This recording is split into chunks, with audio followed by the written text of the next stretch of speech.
Alors nous sommes le jeudi 25 juin 2015, nous sommes de retour à Toulon, j'ai quelqu'un à côté de moi, j'ai dû demander de se présenter, bonjour. Eh bien je m'appelle Georges Aillot, je suis dans le Var le président de la FSGT, qui est une très grande fédération sur le plan national, puisqu'on y compte 280 000 licenciés adhérents. Et dans le Var, comme d'ailleurs partout en France, cette fédération est multisport. On y pratique la pétanque, on y pratique le cyclisme, on y pratique le judo, tous les sports possibles et imaginables qui sont à la disposition réellement de tous et de toutes.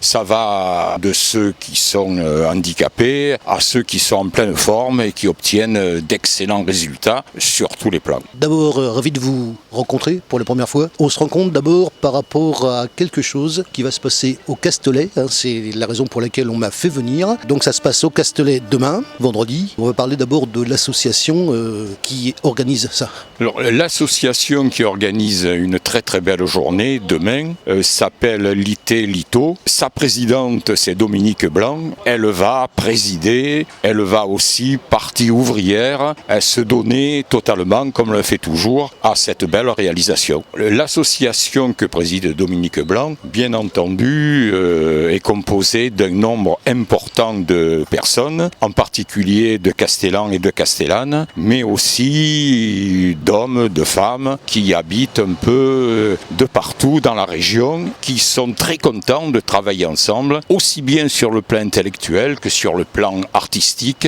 de se donner. Alors on va donc résumer ce que c'est cette association, en gros les grandes lignes, ce qu'elle fait dans l'année, ses activités. Alors ces activités, en particulier sur le plan intellectuel, culturel, se passent en conférence, se passent en réunion, où réellement beaucoup de thèmes, de sujets sont abordés, des sujets philosophiques, des sujets artistiques, et réellement les échanges sont passionnants. La plupart du temps, ils se déroulent donc au Castellet, sur le territoire même. Ils donnent lieu à la fin de ces conférences, à la fin de ces échanges, à des repas amicaux, conviviaux, où réellement chacun apporte quelque chose. Cette association n'appartient pas à une seule personne, mais c'est vraiment le bien commun, un bien commun castellan qui est très apprécié. Qu'est-ce qu'elle traite, l'association? Les secteurs d'activité? Les buts de l'association, bien entendu, c'est développer la culture, la joie de vivre au Castellet. Ça peut passer de la philosophie, thème de la liberté, thème de l'art, thème du bonheur,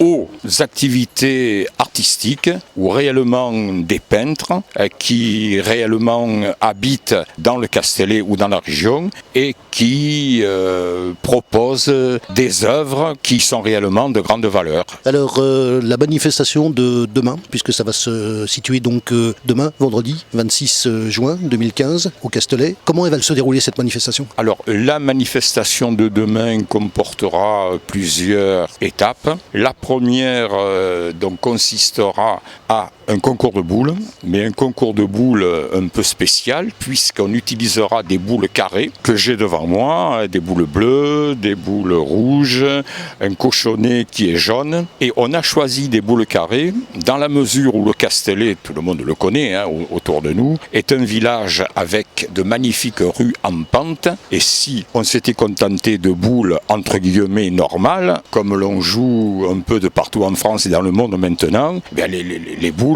on ne pourrait pas les arrêter, on courrait après, elles dévaleraient les rues en pente du Castellet. Avec ces boules carrées en bois, elles peuvent s'arrêter, rester toujours en position qui nous permettent de les manipuler avec joie et aussi pour le plus grand plaisir de tous les spectateurs. Je ne doute pas qu'ils seront nombreux et qui assisteront à nos parties qui seront homériques. Alors moi c'est la première fois que je vois des boules carrées, ça existe véritablement, c'est en bois donc ça fait pas de bruit, ça c'est ce qu'on a dit tout à l'heure. En ce qui concerne cette partie-là, alors qu'est-ce qu'il y aura également durant cette soirée? Parce que je pense qu'il y a plusieurs choses et j'aimerais qu'on me décrive un petit peu les autres choses qu'il y aura durant cette soirée. Alors durant cette soirée, il y aura aussi bien entendu une pièce de théâtre, un concert, et la soirée se terminera par un repas tout à fait convivial où chacun apportera ses plats préférés, ses plats qu'il aura confectionnés, et ce sera à la fois un partage sur le plan culinaire, un partage aussi bien entendu sur le plan intellectuel et sur le plan sportif. Si je reviens quelques secondes sur les boules,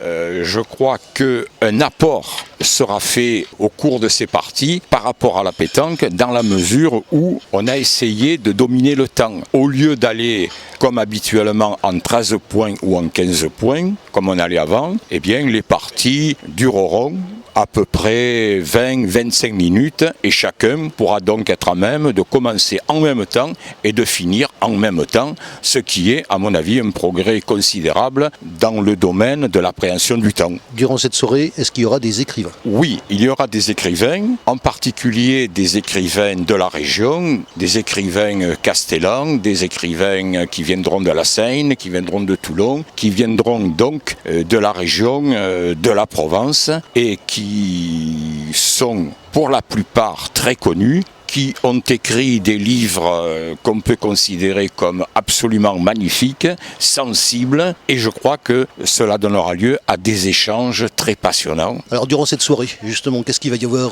d'autre ? Eh bien, durant cette soirée, je crois que vont se passer encore des choses formidables. Par exemple, le fameux concours de confiture, apprécié aussi bien des enfants, mais à l'origine, évidemment, c'est essentiellement pour les enfants, qu'apprécié par les adultes. Ces petits bouts de chou là, qui mangent de la confiture, qui se barbouillent, tout en plaisantant, tout en riant. Quel beau spectacle sûrement. Avec les confitures, je ne sais pas si ça en fait partie, mais pourquoi pas, aura lieu un défilé de voitures anciennes. On peut conduire en mangeant de la confiture, tout le monde le sait. Bon, pas le portable, mais le pot de confiture, pourquoi pas. Donc, voitures anciennes, on aura quelques peintres, en particulier donc une sanarienne, qui véritablement en ce moment donne des tableaux absolument magnifique, elle éclate réellement, elle est vraiment très bien. Rien que pour elle, ça vaudrait le coup de venir pour voir ces tableaux. Et enfin aussi, on assistera à un défilé de maillots de bain, de coordonnées de bain, même pas simplement de maillots. Donc, mesdames, mesdemoiselles, pour la plage, eh bien, venez jeter un coup d'œil à ces nouveautés. Confiture, concours de boules, pièces de théâtre, animation théâtrale, pas seulement pièces de théâtre, chacun peut aussi intervenir, parler. Je crois que cette première au Castellet, organisée par le Café Lito, fera date dans cet été qui commence, et que les années prochaines, eh bien, ce sera pérenne. On est devant une aventure qui va sûrement se perpétuer. Et sous le soleil de Provence, dans ce magnifique cadre du village du Castellet, village absolument historique, où, tout le monde le sait maintenant, les artistes se côtoient, les artisans. Vraiment, c'est un village qu'il faut visiter. On ne s'en prive pas. Dans ces rues en pente, première au Castellet, il va y avoir ce concours de boules, encore une fois, de boules carrées.